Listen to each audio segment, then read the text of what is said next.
Clock says 5:30. Annette, would you mind unmuting the? They're unmuted. We're good. That's Colby's job. Hey, you're council president, right?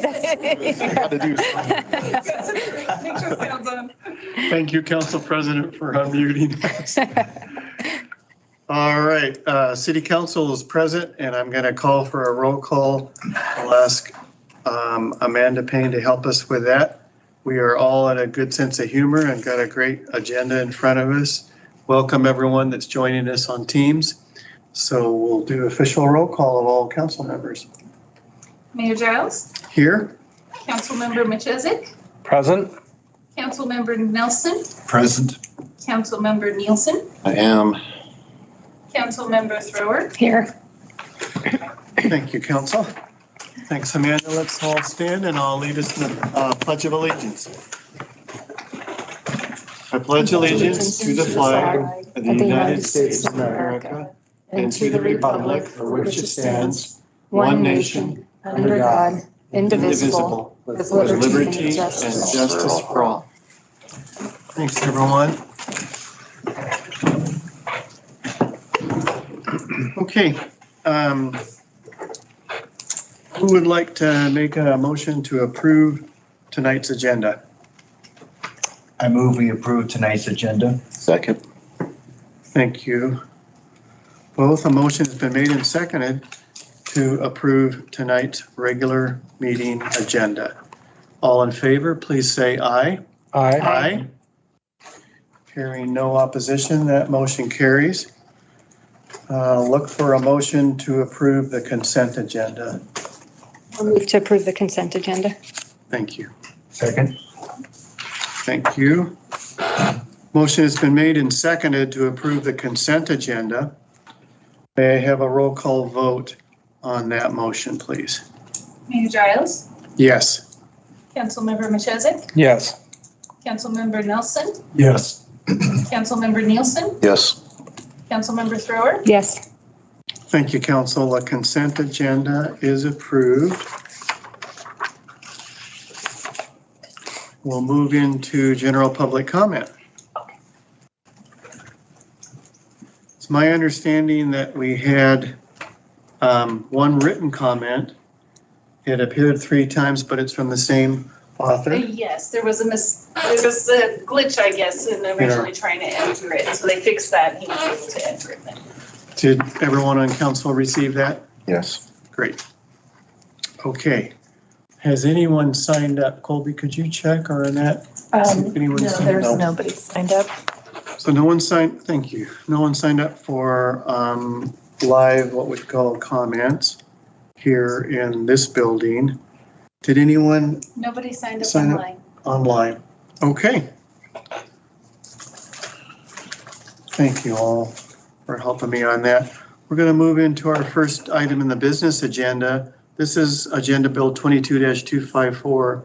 It's a request to approve an ordinance updating the Mccall City Code. And it's all about parking, snow removal, interference, snow removal services, and those regulations. We've had a number of meetings on this. So tonight's kind of an opportunity to approve that ordinance. And I believe that Nathan's gonna. And Dallas will get us started. I think Nathan will be here any minute. Great. Dallas, thanks for helping us get started on this and helping us through this. All right, Mayor and Council, thank you for having us again tonight. Matt is actually going to do the presentation on this for us and give you the quick rundown from the legal side of the adjustments that this makes for us and reaches those updates that we're looking for. I will certainly stand for any questions though afterwards and help answer any of those. All right. Thank you, Matt. You okay with me staying here? Just okay. Yeah. And Dallas, thank you for staying involved in this. It's been a long journey, huh? It has been. There's some great adjustments to make though, and we learned a lot through the process, and I think we now have it to where it needs to be. So good. Oh, and Nathan's online. My mistake. He's logged in. Hi, Nathan. You been able to hear us? I sure can. All right.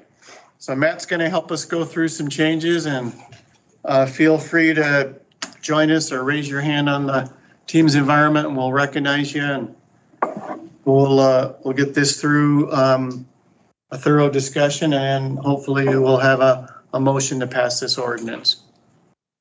Yeah, so council members, I kind of jumped on this late in the process. Bill Punkney did a lot of work early on with Nathan and Dallas on it. A lot of what's in here is cleanup items, so I'm not going to cover every change. You've got the typical underlining of new parts and deletion. Really, the key parts were addressing, seeking to better address parking, particularly as related to snow removal and issues there. So you see some changes, for instance, on page 4 of the ordinance, a whole section about parking related to the Mill Road parking lot that was added in. At the bottom of page 4, you've got a new section F that's about interference with snow removal and makes that essentially a violation to be doing certain actions that interfere with the ability to reasonably remove snow. Got rid of the specific Ponderosa State Park rules. And then you've got on page 6 there, a new section 56230 that provides the process whereby that notices of parking violations can go out.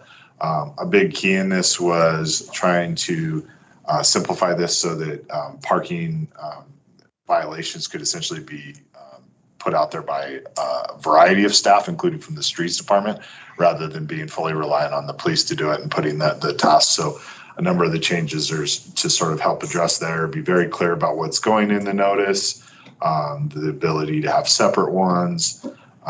We built into it a process for reconsideration. If somebody wants to dispute their notice, they are able to seek reconsideration from the clerk. And so there's a process for that. And then basically it's a fine type approach on the violations for enforcements and a collection process on that. One of the reasons there was some delay on this was there's been a bunch of research and debate on the legal side about the idea of fines and civil penalties. We're still sorting through that a little bit, but we're comfortable with what's in here now as a reasonable way to do this. We might have a refinement on this in the future as we learn more. Let's see. You have that new section. Then you also have it related to snow storage. This is clarifying about, people not shoveling their snow onto somebody else's property out into the streets, causing, and then the processes on this mirror the parking violations process. So I'm going to repeat it. They're meant to be mirrors of each other. We even had some discussion about perhaps simplifying it to one and cross-referencing, but at the end of the day, Dallas felt it was easier to communicate to constituents if it's in one place, even if it's mirrors of each other.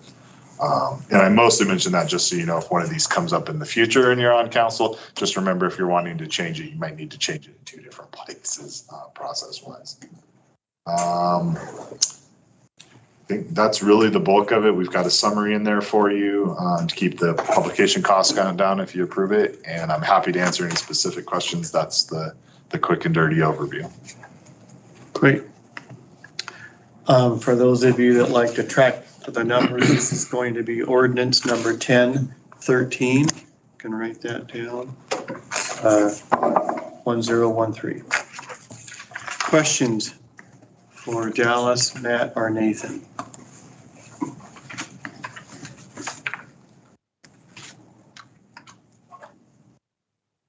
I think it looks good. I didn't have anything to add or anything.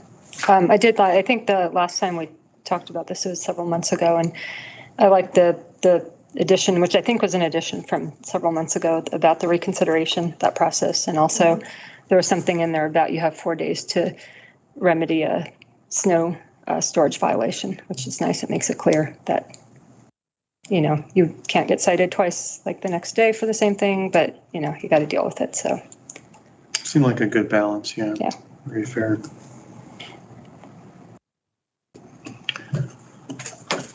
Okay.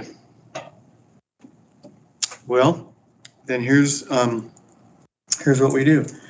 I'll ask for a motion to suspend the rules and read by title only, one time only, ordinance number 1013. I'll move to suspend the rules and read by title only, one time only, ordinance 1013. Second. I'm sorry, Thank- is that? Lyle. Yes, thank you. So it's Lyle Nelson that seconded it, and Julie made the motion. Thank you both.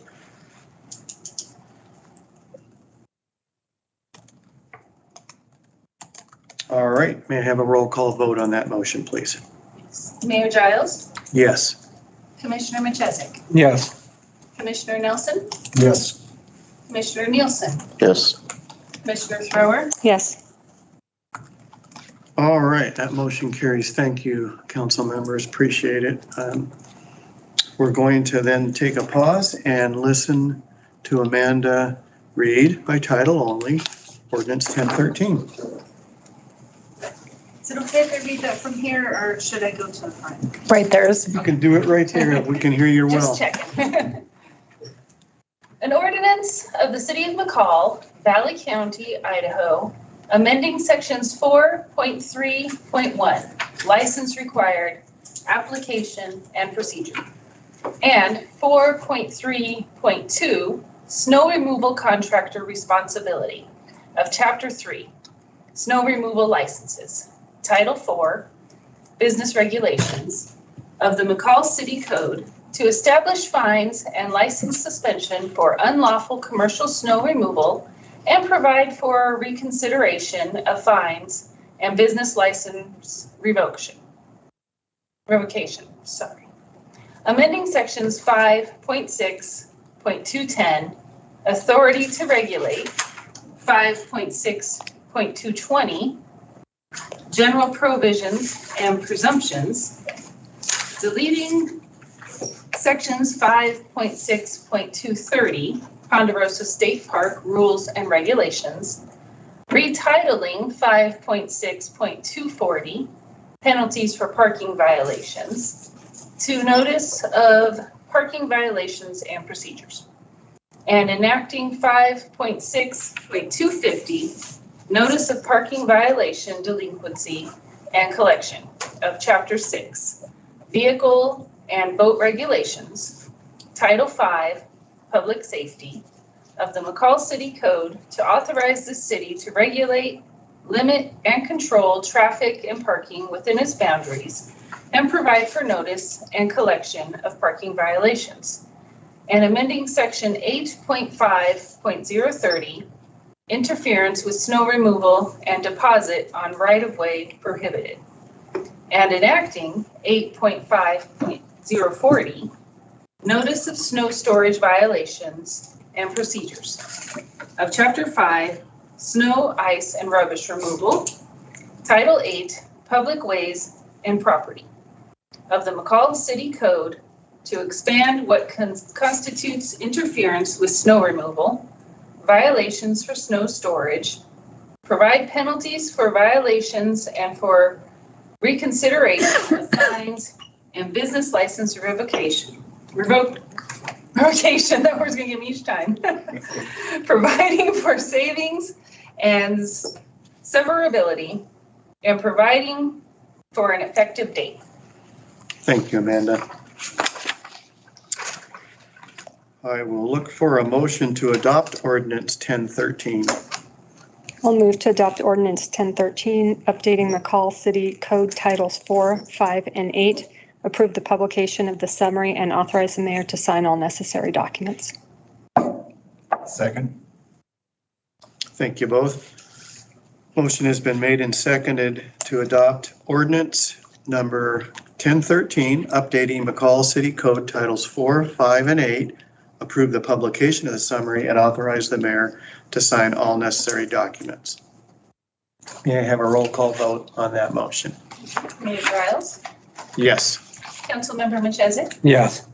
Councilmember Nelson, Yes. Councilmember Nielsen, Yes. Councilmember Thrower, Yes. Thank you, council. That motion carries. We're going to move on to the related topic about fines. So let's move to that tab. And this is a request to review proposed fees and fines. So we're going to get into the dollar amounts. And the recommended action is, if we agree with what's before us after we hear the presentation, we will provide direction to staff to schedule a public hearing at a later date. And that public hearing would be the process used to adopt the proposed fees and fines for parking and snow removal. So are you helping us with this, Dallas? Yes, I will do so. Thank you. So this again is just simply to, it's attached basically to this, right? It's the fines and fees for these violations, for the notice of parking violation, as well as the notice of snow storage violation. We also have the updates with the snow removal permit and fees and those violations if they fail to do so. When we discussed this in the past, our prior violations were quite light. We initially were at a $25 violation for the interference with snow removal. That was then enhanced when putting it through the electronic ticketing system to go through the court process. But we've certainly looked to help enhance that fee, make it a bit more impactful, and try to obtain some greater compliance through that. So these are the updates that we've come up with. You see that there's the parking violation fine, very similar to state statute. Like when you get a speeding citation, there's a fine amount, and then that's accompanied by administrative fees as well, right? So there's an addition there. Here you see the parking violation fine of the 75, the administrative fee of the 25. That would be that totaling of the $100 fine for that violation if they were just to come to the clerk's office and take care of that. If they were requesting reconsideration, there's that additional fee. And then if the clerk has to go after them for the unpaid fines, then we look at that additional administrative fee of the $100. So we see that similar process within the snow storage violations, and then continuing on to the removal permit fees in that process. Are there any questions on that at all? Any questions for Chief Palmer?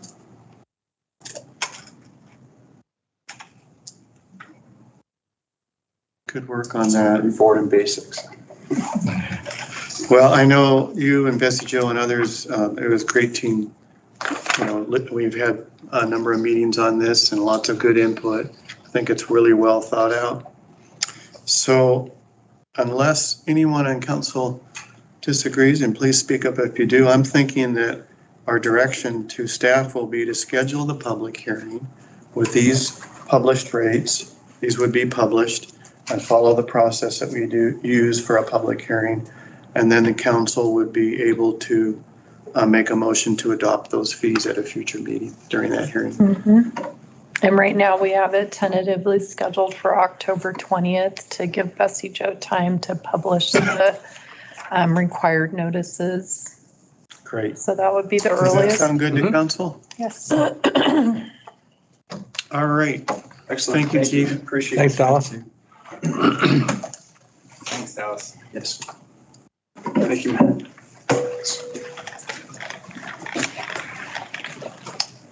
All right, our next topic is a request to approve a resolution that would allow us to adopt the 2022 Mccall Historic Preservation Plan. And I know I talked to Delta a couple hours ago.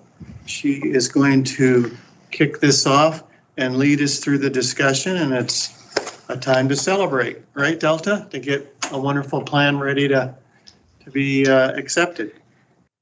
Yes, we're pleased to present an updated Mccall Area Historic Preservation Plan for your consideration. We first started this process in 2020 when we received a certified local government grant from Idaho SHPO to provide us with the necessary funds to hire a consultant. And we're pleased to get the Craig Group led by Lisa Craig, who's joining us online tonight. Hi, Lisa. And Kimberly Rose. They've been a dynamic duo helping us through the process that was challenged a bit by COVID, but persevered, had a robust public input process that included 2 online surveys, one-on-one interviews, work sessions with key cultural partners, including like the library, chamber, arts organizations, parks and rec, et cetera. And then also online discussion groups, work sessions with our Historic Preservation Commission, and more. to provide you with the plan for your consideration this evening. I hope you did receive my email, which had an updated plan for you to review. There were no substantive real changes to the plan than what was in your packet, except that several typos and grammatical things were caught and corrected in there. Before I hand it over to Lisa and Kim and the Craig Group team, I do want to recognize that I believe Mr. Bailey is in the room with you this evening. Don Bailey is a longtime member of the Mccall Historic Preservation Commission, and I'd like to invite Don to say any words if you'd like. Don, if you could address us from up there, and thank you for coming tonight. I think everyone knows that Don Bailey is a former mayor, did a fine job years ago, and has been really active, both you and your wife Marlene, and a lot of committees and helping us. So thanks for showing up. Thank you, council members and mayor. Well, as was explained clearly, I think we've spent a lot of time in the last year and a half, 2 years, updating this plan. It's been a work in progress. There's still a few minor errors that I found reading through this thing about it for the 10th time yesterday. So apologize for any grammatical omissions or additions or whatever that shouldn't be there. But for the most part, it's the wording and the organization of the plan is as we hoped it would be. And the Craig Group, the people in that group were fantastic in helping us through this process. I don't know how many meetings I attended where we discussed this, probably 7 or 8 at least, if not more. So anyway, it's a pretty updated and modern type of plan. I think it's pretty easy to follow. The goal, obviously, is to somehow, through citizen input or through input from you guys or any city employees or anybody that happens to be a visitor to this community, to recommend to the commission, to the city council, for any additions to the list of observed properties we have in Mccall to be included in either the state registry or the national registry. We completed a national registration of a hangar at the airport earlier this year. That took some time to get all the paperwork and the proposal prepared properly, but it was well deserved. I can remember flying out of the mining camp at Stibnite one time as a passenger in an old-time single-engine airplane, and landing in Mccall. We had to leave something here. I don't remember the purpose of landing here, but I remember we stopped right in front of that hangar and unloaded the cargo, whatever it was, turned the plane around, and took off and went to Boise. So that was the first time I visited Mccall. I was about 10 years old at the time, a few years back. So I'll stand for any questions anybody has.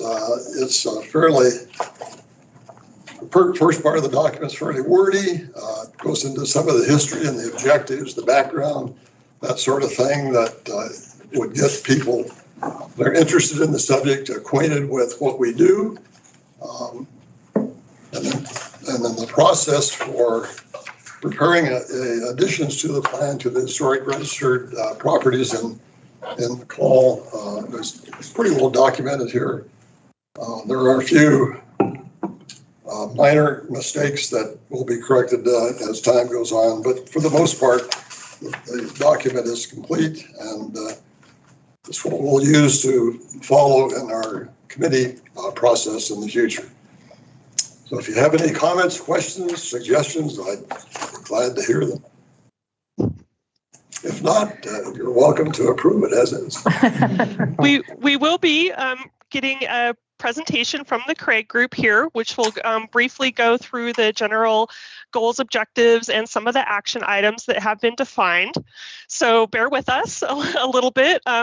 Don has been our best editor, and we've done our best to catch absolutely everything he's identified, but rest assured, upon your adoption, we will still catch those last couple of grammar and edits that Don suggests.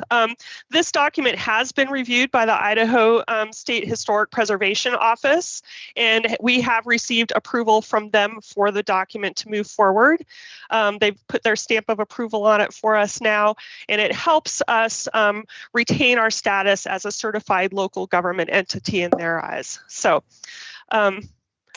if we don't have anything else, Don, I'll hand it over to our team at the Craig Group, Lisa and Kim. All right. That sounds great. Welcome, Craig Group. Thank Good to you. see. Thank Good you, to Mayor. see both of you. Council. Mr. Bailey, good to see you again, and thank you very much for all of your assistance throughout this process. Stick around for a minute. Okay. Kim, you want to go ahead and, well, let me take a minute here first to say something. What I find valuable about preservation plans, to give you an idea of the extremes, we've also just finished a plan for Fort Lauderdale, Florida. So if you want to talk about extremes, this is a very interesting contrast and comparison.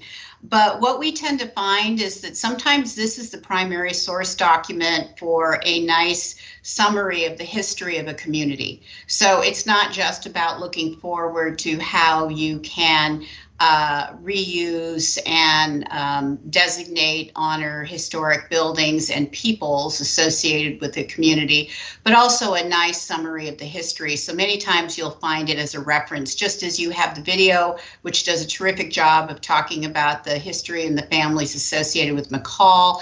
This is something you may be able to use bits and pieces of in newspaper articles, in journals, with students, and that's exactly the intention of this plan, to be a resource for the community, a quick referral, as well as provide some actions moving forward.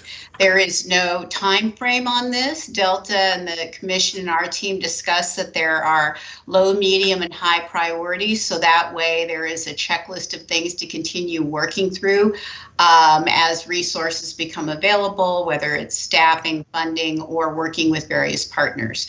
So with that said, what we're going to do is go over the goals and objectives that were identified, some of the action items, realizing that these are actually priorities as identified by the community. So it's in the order of prioritization. We did a second survey and individuals in the community gave us their feeling as to what the most important elements were. So we're listing that in that order. So this is the first slide. Please note the Connect to Our Heritage logo. We'll be talking a little bit about that as some branding elements in the future. Okay, so briefly, we have an introduction. Again, this is about the plan, the background, a little history on preservation in Idaho, because the State Preservation Office actually has its own plan. And so a lot of times we start kind of at the top, and their priorities oftentimes reflect down into the local level. So then we get into historic preservation in Mccall. We have an assessment of resources that are there, your historic and cultural places. We talk about trends in the community and what things are affecting the protection, preservation, and designation of historic properties, types of uses that are needed, whether we're looking at affordable housing, whether we're looking at opportunities for recreation, interpretation in parks. All of those become part of planning for the protection and promotion of historic assets. And then what are some of the opportunities? And those obviously clearly tie directly into the objectives and action items. And then lastly, you know, here is your final plan with its goal and objectives. So that's what we're going to move into now. So goal one, this is the most important aspect, both to the commission and to the community, is to enhance public outreach and education By partnering with other Mccall area organizations to promote Mccall's cultural heritage and its historic places to its residents and to visitors. There are 4 objectives identified here, supporting and developing heritage-related activities. This necessitates a cross-promotion between all of those areas of interest tied to preservation, whether it's history or library arts or culture or Native American culture, archaeology. They all tie into how we look at protecting our historic and cultural assets. Number 2, 1.2, create a consistent look. Again, getting that logo out there and using it on interpretive signage, on plaques, at particular events and educational programs, not just those that are offered by the Historic Preservation Commission, but when we partner with libraries or partner with arts or partner with parks entities, we want to be sure we get that logo out there. And then that ties into a more comprehensive communications and marketing campaign. Promoting Mccall's heritage and historic resources, whether it's in the Star News, whether it's by going to state conferences, whatever it is that gets Mccall's valuable places promoted. And then integrating the shared interest of historic preservation and library services to educate and inform residents and visitors about Mccall's heritage. A great opportunity presents itself with the new library to do exhibits, to do walks, to do those things that will tie together the history of the place and services that the library provides.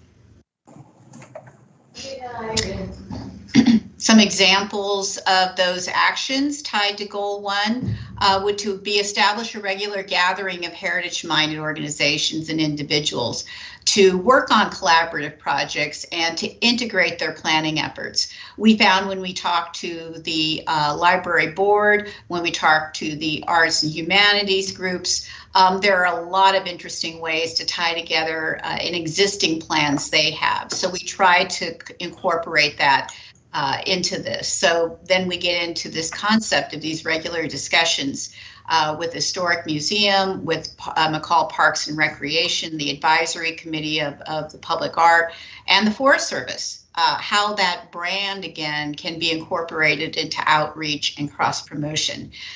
Again, signage, promoting Mccall's heritage in different places throughout the city.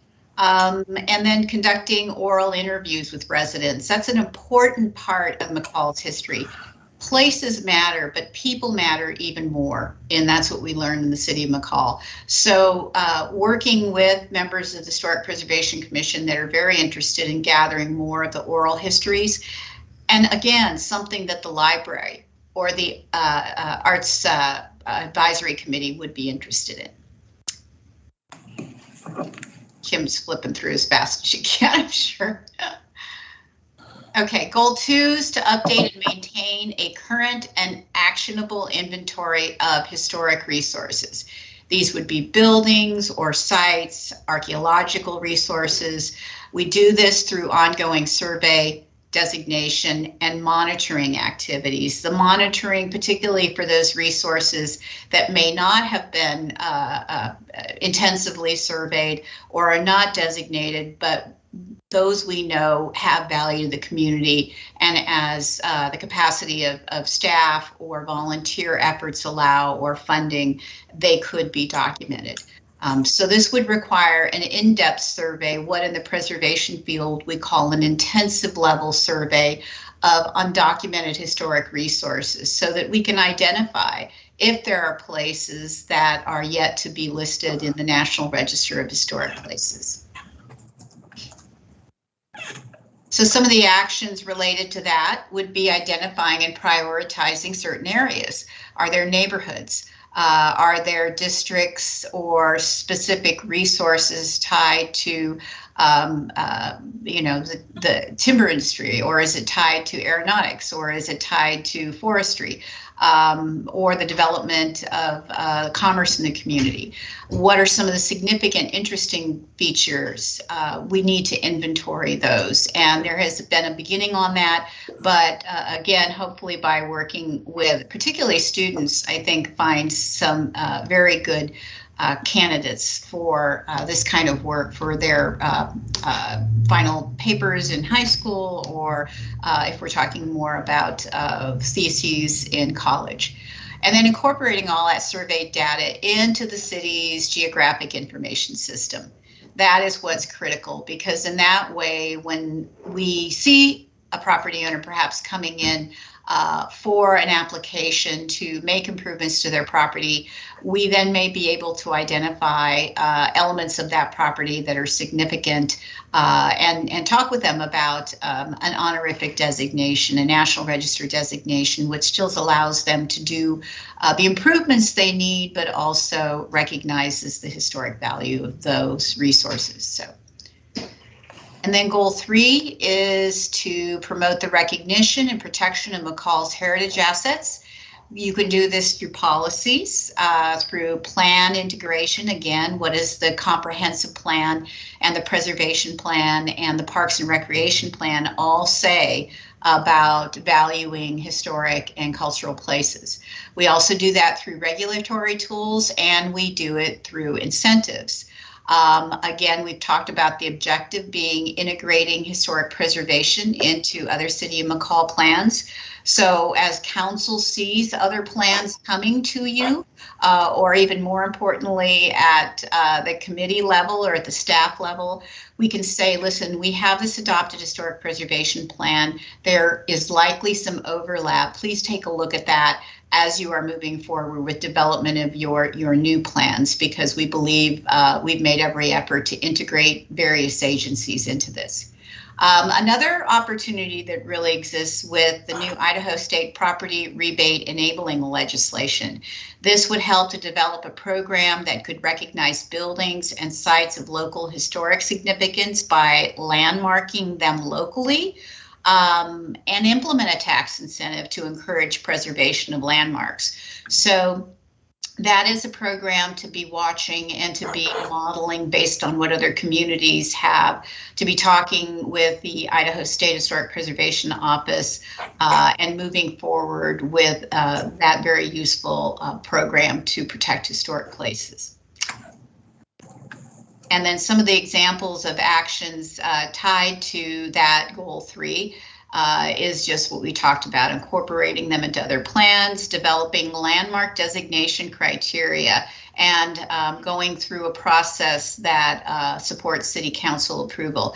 That's actually, I had the chance to do that in Annapolis, Maryland. We were a very old city with a very old designation for a historic district, and we had not done a local landmark designation in almost 30 plus years.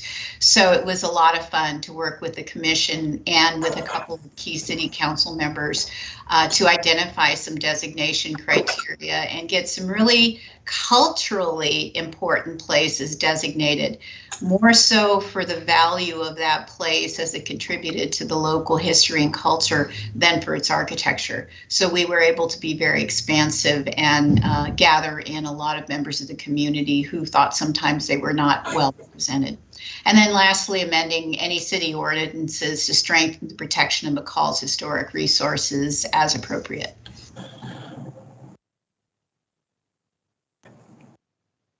And then lastly, goal 4, ensure that resource needs are identified and secured to support growth and professional development of the city's historic preservation program. I mean, I really have to say, you guys are blessed to have this staff on board. Delta does everything. So I want to tell you, she has become a preservationist, whether she knows it or not. And she is a great advocate for planning for the protection of assets in Mccall. So I think you have a good starting point, but it really would be of value down the road to add more assistance for her and for the city and the commission in general. So couple things to look at is, first off, providing training opportunities for the Historic Preservation Commission members and staff. That can be done online. It can be done through the annual Idaho Historic Preservation Conference. There's a lot of ways that staff can get training, as well as the commission. And then using funds allocated to the Historic Preservation Committee through the City of Mccall's annual budgeting to kind of leverage grant and matching funds. So this would be a key thing to do in partnership with the State Historic Preservation Office, because you can use them to receive funding, and you can provide some match that would support increased training and knowledge of processes for staff and for the commission. And then build capacity for dedicated staff, volunteer network, consultants, internships, in order to continue to support the future work of the commission. So volunteers and internships are really a great opportunity. I, as a former staff person for a couple of preservation offices, had at least one intern every single summer, and fortunately many of them went off and did great things in other jobs, but a couple of them I got to keep, and they became actually my replacements. So a terrific way to look at succession strategies for your preservation program. Next. And some of those would be having, this is very important, you need an annual work plan for the HPC members. There are a lot of goals and objectives and actions to be able to agree that over this period of time, a year, we will focus on these 3 actions and completing them. And I think that's really important to help keep the staff and the commission focused and to implement the preservation plan. That's probably my highest priority in terms of all of this, is to have a work plan. I also would say look at the lowest hanging fruit for any funds that are available from the Idaho State Historical Society, the State Preservation Office, Heritage Trust, the Humanities Council, and the National Trust for Historic Preservation has quite a bit of grant funding available to communities, particularly for those underserved or underdocumented communities or cultural contributions. It could be Native American, it could be African American, it could be any type of community that hasn't really been thoroughly documented. And then establish methods for regular reporting of volunteers, interns, consultants, and staffs with the commission so that they can share information they've learned and hopefully in an educational way, not just for the commission, but for the community at large. Goal 5, promote the preservation and rehabilitation of historic properties consistent with the Secretary of Interior standards for rehabilitation. The commission does not make decisions on an arbitrary basis. There is guidance offered. It's very specific and extremely helpful in interpreting what changes or alterations can be made to a building that will protect its character while allowing it to be reused and viable in contemporary day. So objective 1 is to preserve, interpret, and activate the Mccall City Jail as a designated historic property. And objective 2 would be to support property owners in their efforts to rehabilitate buildings by being useful and providing this type of guidance about appropriate preservation treatments. And then examples of actions related to that would be continuing the pop-up interpretation that's been at the city jail and used during city events such as the Winter Carnival, providing a walking tour brochure which is accessible both in print and online. And then you could use those little funky QR codes. There's a good little example there to the left at the jail to get more information just by looking at your phone. So particularly tourists take advantage of those on a regular basis. And then lastly, for those property owners who are doing it themselves, include instructional materials or technical assistance, and maybe have a list of trusted contractors or other professionals that they can get in touch with who have had some experience working with historic assets. And I think the last here is a reference to something we hope you will take a look at. This kind of went beyond the work that we thought we might do with the commission. It was really looking at this plan through this story map. So I encourage you all to take a look at this. We actually put the plan in a story map. It's much more digestible than a publication. And it gives you the history in snippets. It shows some wonderful images. It can connect you to the video. It really is a much more dynamic way to review the plan than just flipping through a publication. So it tends to engage people, and it's something we hope you'll appreciate as a means to send this out electronically to anyone in the city via a link. So hopefully something that comes out of the announcement of the acceptance of this by the council is a link to this document so people can actually see it and enjoy reading it, quote unquote, through the visual of the story map. So, and I need to thank my excellent assistant, Kim Rose, who's become very expert at developing these story map products.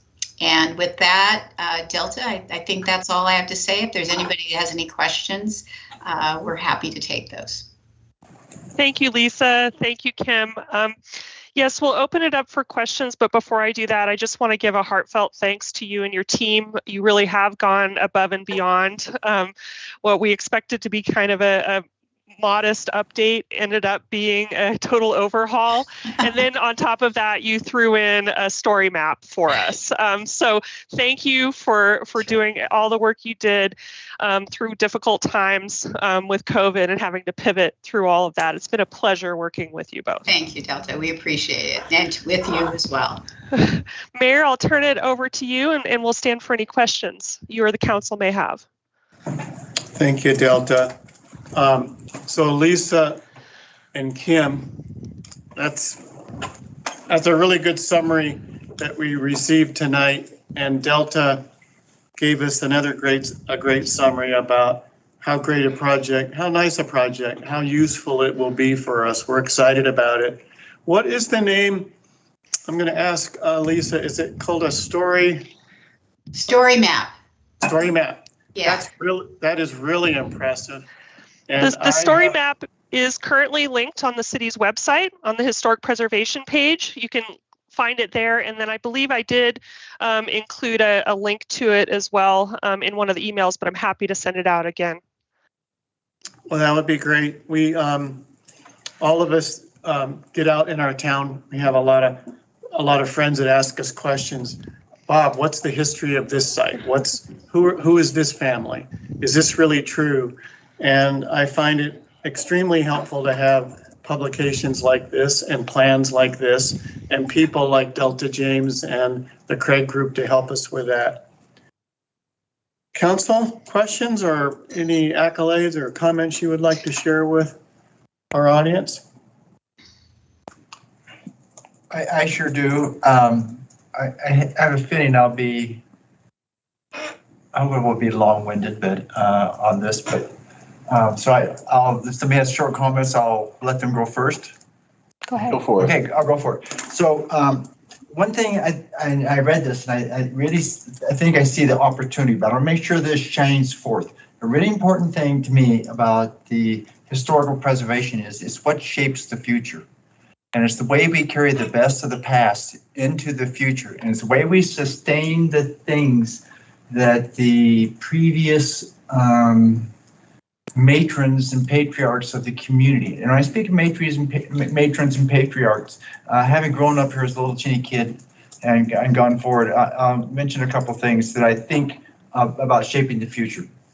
So, or also I think things that maybe culturally need to really stand out. And I would ask Don Bailey and your team and everybody's worked on this, the commission, if these stand out enough. So I think one thing that's prevalent throughout the culture and history of the Mccall area is appreciation for the outdoors, that we want to live in the outdoors, that you can live in town and feel like you're living outdoors. And we've preserved that. And it's because it's a culture heritage. It's something that we want to be true in 20 years. Mentioned something else with a little kid. I think this cultural heritage is helping little kids have healthy outdoor positive experiences, and that plays into that whole hope program for kids. So when I was a little kid, I went to a little ski hill from the time I was 6 years old, and somebody provided. And here we are, 70 years later.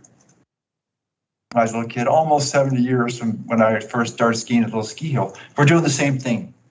And all over this town, we see ways that kids need to be taken care of in a community. That's a cultural heritage. It's been here. And I think it's something we have to carry forward. And I think another thing that's carried forward here is, why do people come here and say there's something special in Mccall? And part of it is courtesy and kindness, the way we treat each other. And it's been the way in the past. And I'm thinking, when I was a kid, I don't think any old senior lived here forever ever spent the winter worried about running out of wood. And here we are again, 70 years later, and we have Woodstock. This is in our blood. It's our community DNA. And I think the plan really needs to excite people and say, this inheritance is so important to us, we want to continue. Then I just want to mention one other thing about inclusiveness. And I think it's really important. It's a cornerstone of our community. I remember as a kid calling on some neighbors out in front of the Market Road, and they didn't speak English. They were Finnish. They were really old seniors from Finnish. And you go, and I can remember the first Hispanics coming in here and doing things. And I think they were always, everybody, those of us who had money, those of us who didn't, it was inclusive.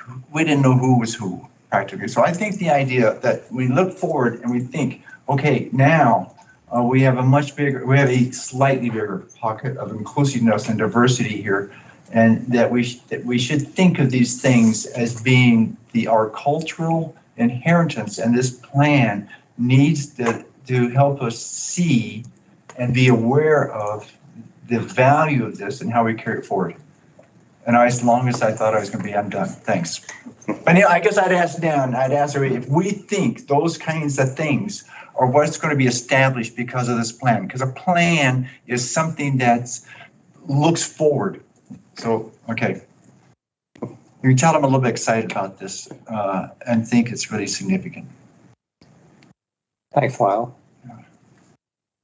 Would you mind if I think that needs to be underscored, and opportunities identified because they are in the plan right now, some of the actions. So for example, I talked about some of the grant opportunities, being able to look at other communities and their cultures and their experiences. It's not always just about the place, it's about the experiences. So whether you're talking about traditions or practices or celebrations, events. If you talk about open space and recreation, that's where your parks tie back into it, and why it's so important to ensure that there's a close working relationship between parks, recreation, tourism opportunities, and you're underscoring that because we did include recreation in this as a discussion point, a part of the city's heritage. So I totally underscore what you're saying about that. And there are opportunities through events, publications, coordination with other planning efforts to be able to promote that.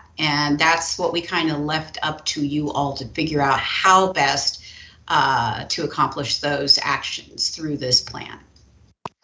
And if I might add, Counselor, in the first bunch of surveying we did with the community, those elements that you just listed came out loud and clear.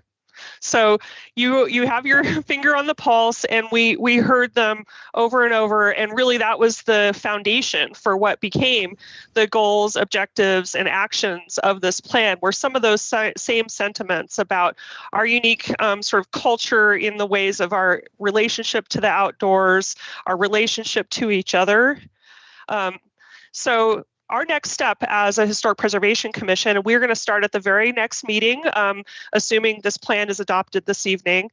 We're going to do a work plan for the next few months or a year or so. We are limited in our capacity, of course, because this is just a tiny part of what I do for the city of Mccall, but it's a really fun and very close to my heart piece of what I do. And then the 5-member commission that we have, does their work to the best of their capacity as well.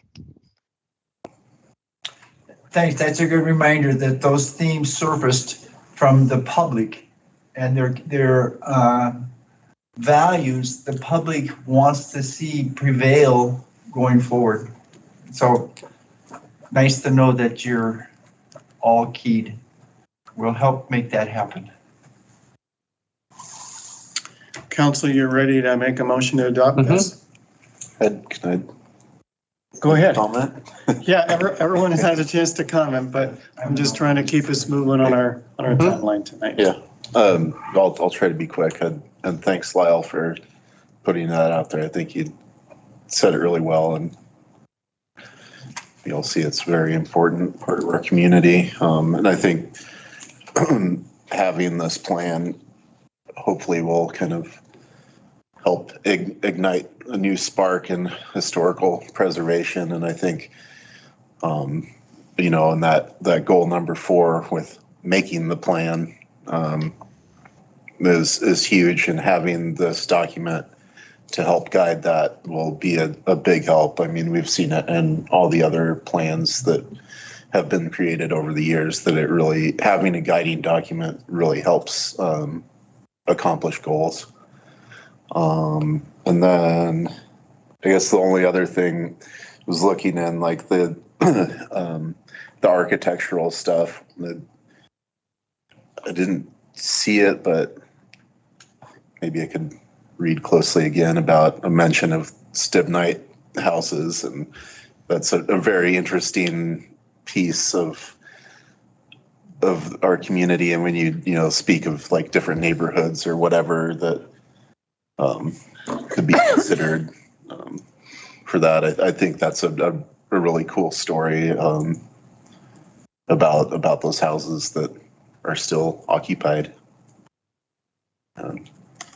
Nice work on putting this together. It's really, really great.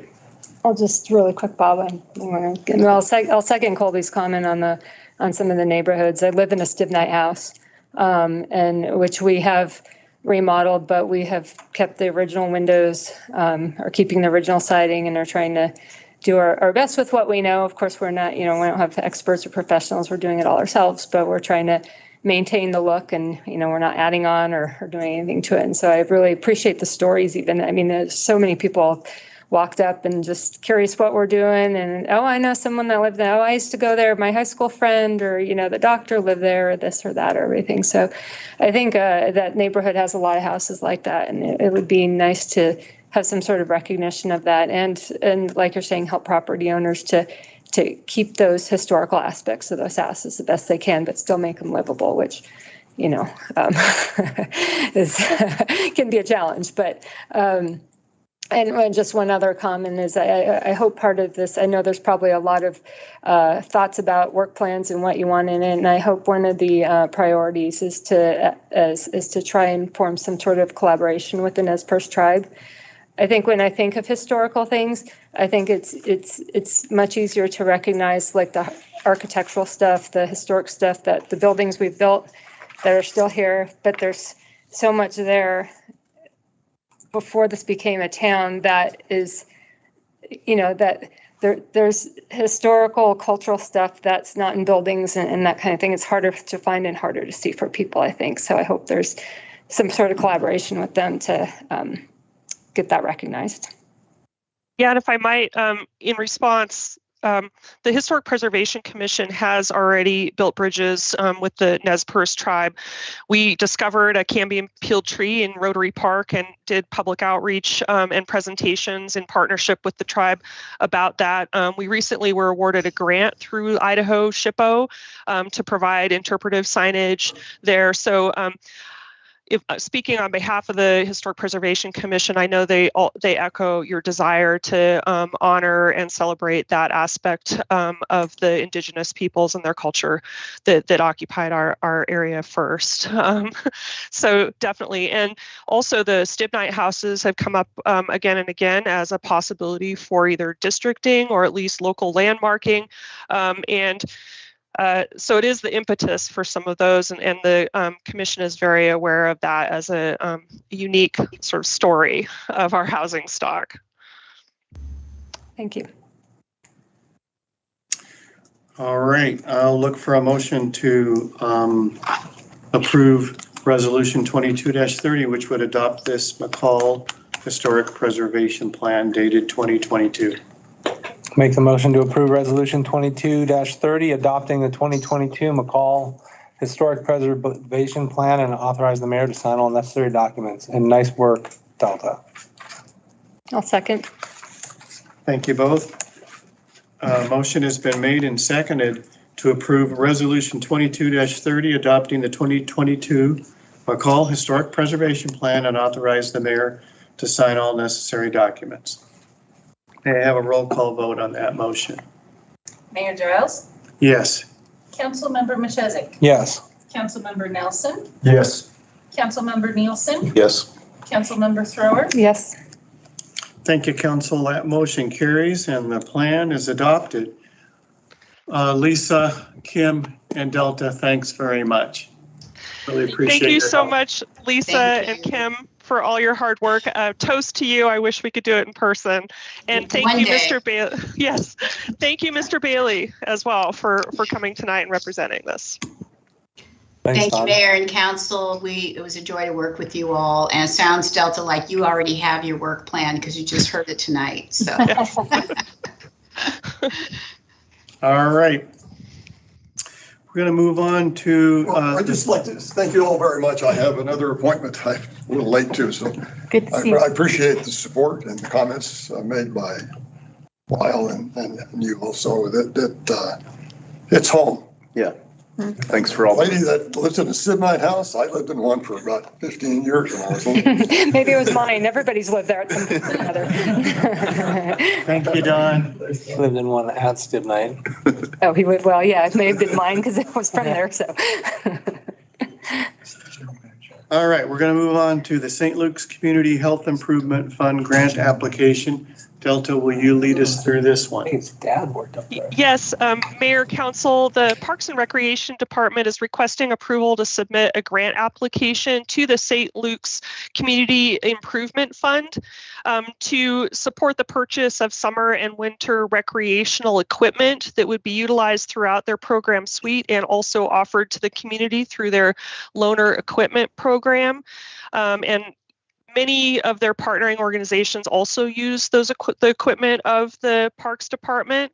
So with funding of up to $5,500, we don't have the exact amount of the request yet, but it would be in that neighborhood. The Recreation Department would purchase mountain bikes of size to fill gaps in their sizes that they need to be able to offer, and ski packages. There's no match requirement for this grant program, but you know, it'll be heavily used throughout the community and in our recreation programs. Good write-up in our agenda, Bill, and I know this program's been going on for a while, and our groups are always really creative. If there are no questions, we'll move into making a motion to approve the submittal of this grant request. And if there are questions. One real quick thing. You're working with Tiffany Dobbs from St. Luke's Mccall in conjunction? Yes, sir. Okay, great, thanks. Yes, sir. We've talked through the grant request concept, and we've received support to submit it as such. Perfect. Let's get a motion to approve it then. I move we approve submittal of a St. Luke's Community Health Improvement Fund grant application and authorize the mayor to sign all necessary documents. Thank you, Lyle. Second. Thank you, Colby. Motion has been made and seconded to approve submittal of the St. Luke's Community Health Improvement Fund grant application and authorize the mayor to sign all necessary documents.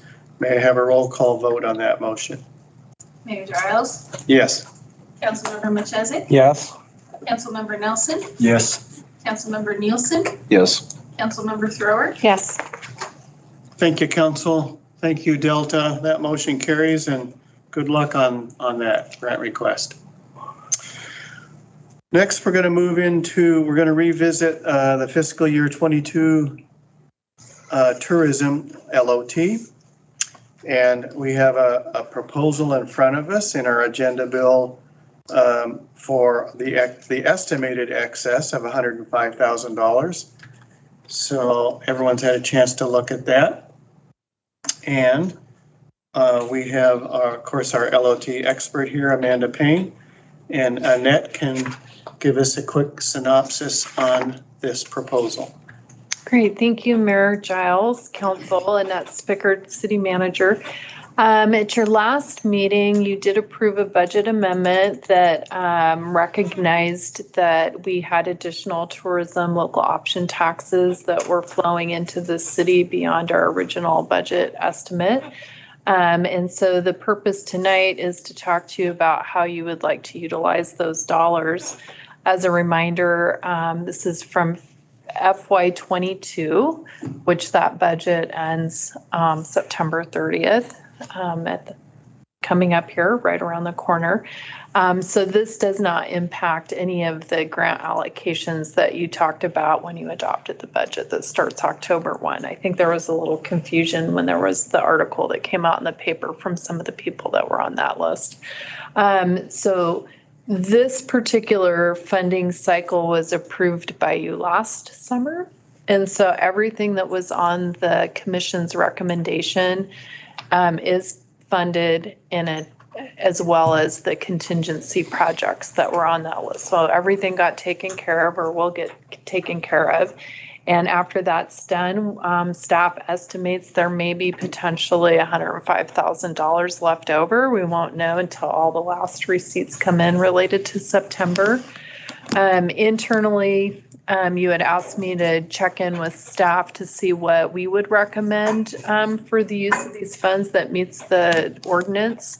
And after discussion about what projects we have happening right now, that could utilize the funds, the department directors were all in agreement that it made sense to allocate it to the library project and reduce the amount of the general fund that we were putting into the project, which provides you a little more flexibility with the general fund in the future if something else comes up. I did talk to Michelle at length about the housing program because I knew that was an interest of yours, especially when you were talking about the FY23 allocation and the toaster project and all of that. She felt that because you had given her the flexibility with the FY23 funding and the fact that she had some unexpended LOT dollars still in her housing program, that she would be able to take care of the toaster project and was supportive of the recommendation in here regarding the library project. Of course, this is totally at your discretion, how you would like to invest these funds on behalf of the community. And so we did attach the categories that you're allowed to use these dollars in your packet. And so we just looked to you for your direction on how you would like us to allocate the dollars. And then once we have that decision, Amanda will make it happen. She can also answer any questions you have about administration of lot because that's what she does for us. I guess I'll open it up for your input if you have any thoughts on it. So let me ask a pointed question. Everyone good with this proposal? It would be under item B, construction maintenance of cultural and recreational facilities. That's how the library fits. Anyone have any concerns with that? I think we still need to continue to pour every dollar we can scrounge up into housing personally, but I understand the logic. Okay. All right. Someone like to make a motion? I'll move to approve the allocation of up to $105,000 in FY22 tourism LOT to the library expansion project. Second. Oh, go ahead, Lyle. Mike's got it. No, you got it. Jumped in on you. Come on, Lyle. That's Julie Take making the that one. motion and Lyle the second with a lot of. Give Lyle the second. I with a cut lot him of off on the enthusiasm. motions. Okay. May I have a roll call vote on that motion? A motion has been made and seconded to approve the allocation of up to $105,000 in fiscal year 22 tourism LOT to the library expansion project. Mayor Giles, Yes. Councilmember Machesik, Yes. Councilmember Nelson, Yes. Councilmember Nielsen, Yes. Councilmember Thrower. Yes. So can we amend that since we don't know the final numbers and say approximately or? Well, I said up To you. so that there's a cap, like some certainty. And then if we have anything beyond that, it's not in the budget, it hasn't been allocated, and we'll just do the, Goes back to the property owner. right, it'll go back through the property tax formula next summer, so. Okay, all right, we'll do our roll call vote then, right? Or did we already do that? We just did it. There was Good one? job, everyone. Okay, council, good job, that passes. We'll move on to the next item, and this is an amendment of Ratio Architects, an agreement that we have with them, and they've been helping us, of course, with the library and all the related projects such as the movement of Parks and Rec over to the Zipa site. Nathan, thanks for joining us, and please lead us through this amendment. Good evening, Council. Nathan Stewart, Public Works Director, Project Manager for the library. So, as you're well aware, the timeline for the library has been greatly extended from originally envisioned. It was delayed a year because of the bond election. And then as we worked through the construction schedule, we made sure to accommodate for a winter shutdown period. So Annette and I have been working with the Ratio representatives to acknowledge that situation. Their contract had expired in April, and so we need to work through extending that through an amendment. So that's what we have here tonight. And what we've done here is basically said that we're going to extend their contract through, I believe it's December 1st of 2024, which should put us about a month past the completion of construction. But there's always subsequent paperwork that needs to get buttoned up. We've worked with them informally so far on identifying what the actual cost of their additional services needs to be, because we're trying to keep that as low as possible. And so for an example, they originally assumed they needed to come out in September and October and November of this year to look at things, but because of the construction sequencing, those visits aren't necessary. So Annette and I will continue to work with Ratio on the specific services that they will provide beyond their current budget.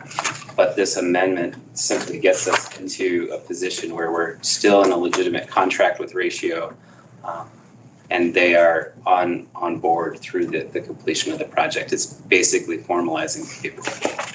And I guess I would add that our intention is not to ask for additional budget for the cost to keep them on through the remainder of the project, but we would look at our contingency and that type of thing that's already been identified for this construction project.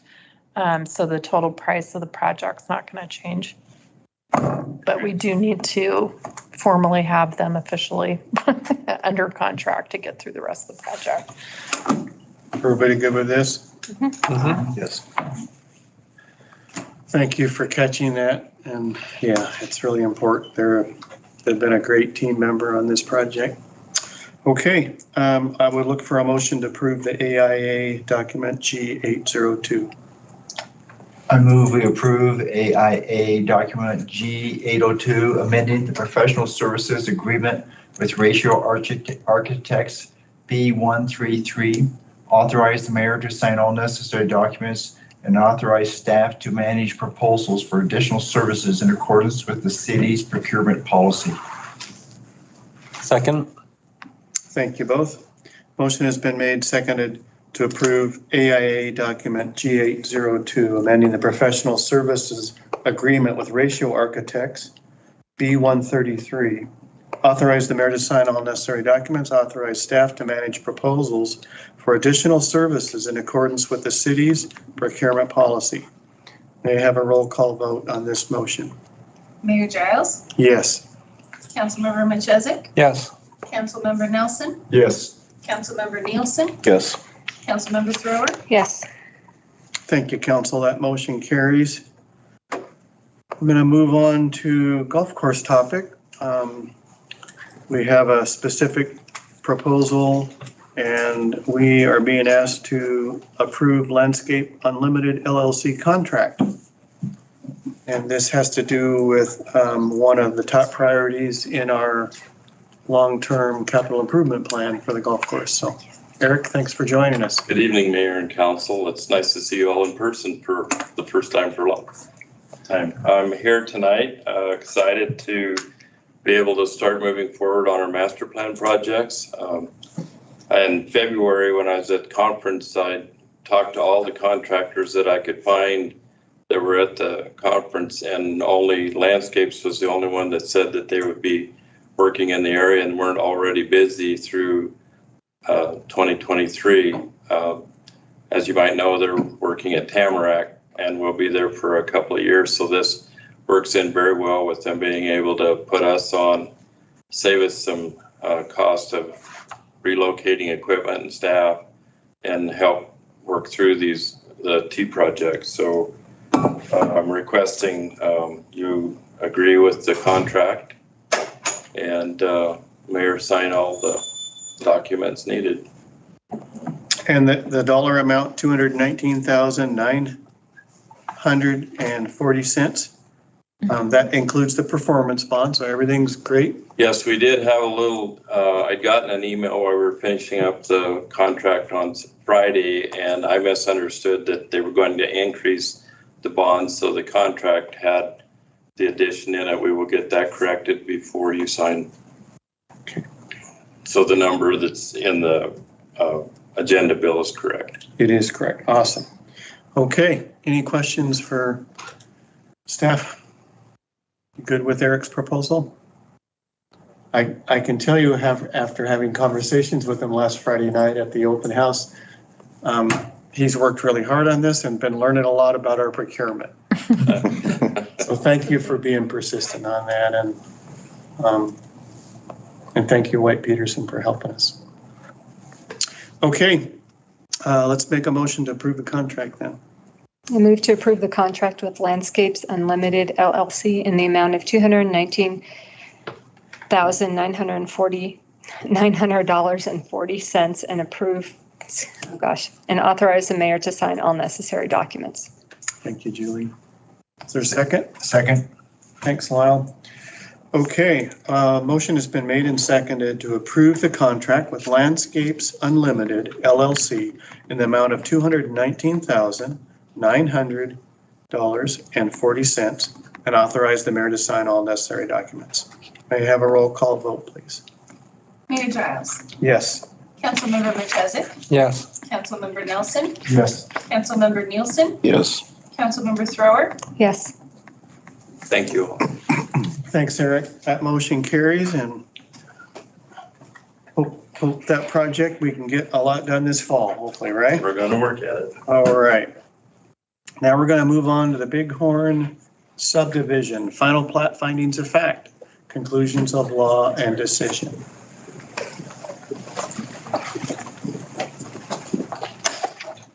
Thank you, Brian. Thank you, Mayor Giles, council members. Yes, this application was before you guys on July 28th for final plat approval. You guys voted to approve it. This document is memorializing that decision. If you don't remember, this is a 12-lot subdivision, residential off of Rita Road, 2.2 acres in size. And I will stand for any questions. Any questions for Brian? And remember, whenever he says, if you don't remember, you go, I got this. Right? always that confident, go, yeah, I got this. Here's my questions. Any questions? Okay, I'll look for a motion to approve this. I move we approve the FP 20-01 Bighorn subdivision findings of fact, conclusions of law and decisions, and authorize the mayor to sign all necessary documents. Second. Thank you, Mike. And thank you, Lyle, for making that motion. Motion has been made and seconded to approve the FP-22-01 Bighorn subdivision findings of fact, conclusions of law, and decision, and authorize the mayor to sign all necessary documents. May I have a roll call vote on that, please? Mayor Giles. Yes. Councilmember Machesik, Yes. Councilmember Nelson, Yes. Councilmember Nielsen, No. Councilmember Thrower. Yes. Thank you, council. That motion carries. We are going to next move into our upcoming meeting schedule, discussion and direction. Okay, thank you, Mayor. Just a reminder, your Friday work session tomorrow, you decided to cancel given your schedule for October, so no need to come back in the morning. And we are switching to first and third Thursdays of the month in recognition of the holiday schedules coming up in November and December. On Monday, October 3rd, while this isn't an official council meeting, you are all invited, and I believe you're all planning to attend the Economic Development Summit being hosted by the West Central Development Council over at Shore Lodge. And then your next regular meeting will be Thursday, October 6th. There is a note there. I won't be here that night. I'm going to be out of town that week. But I will send you an email with all that information. And they're all pretty straightforward business there for you. And then Monday, the 17th, at the regular Board of County Commissioners meeting, you're invited to come at 3 o'clock for the unveiling, the review, so to speak, of the proposed Valley County Waterways Management Plan.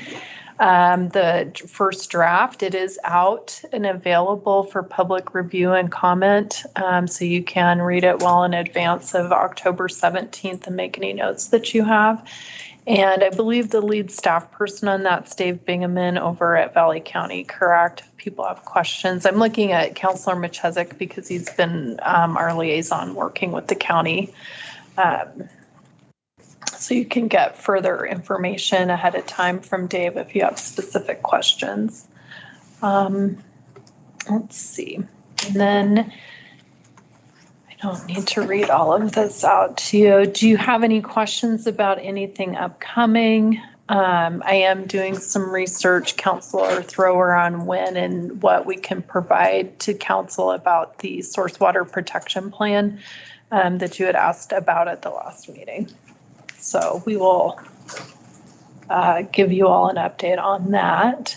The good news is we do have one. It's been certified by DEQ, so we do have a plan. Any questions, thoughts, suggestions, information you'd like to see on here before we adjourn into executive session? Sorry. That's awesome. Just YouTubing back there. All right. Leaving voicemails. Multitasking, always multitasking. Thank you, Annette. So Yes, you're welcome. we have some language in the agenda, Bill, or the agenda. One copy of my agenda had the language of how to go into executive session. Do you happen to have that, I've Council? got it here. Colby, could you lead us through that and make a motion? I move we go into executive session to discuss exempt records 74-206D to consider the records that are exempt from disclosure as provided in Chapter 1, Title 74 Idaho Code, and also litigation 74-206F to communicate with legal counsel for the public agency to discuss legal ramifications of and legal options for pending litigation or controversies not yet being litigated but immediately likely to be litigated. The mere presence of legal counsel at an executive session does not satisfy this requirement. Thank you. Okay, so Second. I'll second. Second, sorry. All right. I believe we have to make a motion and then vote on it. So I'm going to ask for a roll call vote to go into executive session. Mayor Giles, Yes. Councilmember Machesik, Yes. Councilmember Nelson, Yes. Councilmember Nielsen, Yes. Councilmember Thrower. Yes. Thank you, council. We are So now ready to transition. We'll take a moment. Yes, stop recording and streamline everything. I'll let you know when we're set. So.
quite yet.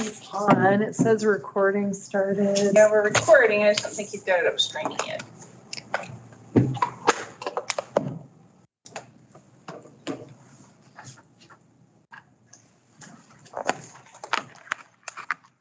Flatco, can you hear me? This is Mayor Bob. He said he's good now. Okay, good to go. All right. Adjourn. Colby made a motion to adjourn. Is there a second? Second. All in favor of adjourning tonight's regular meeting, please say aye. Aye.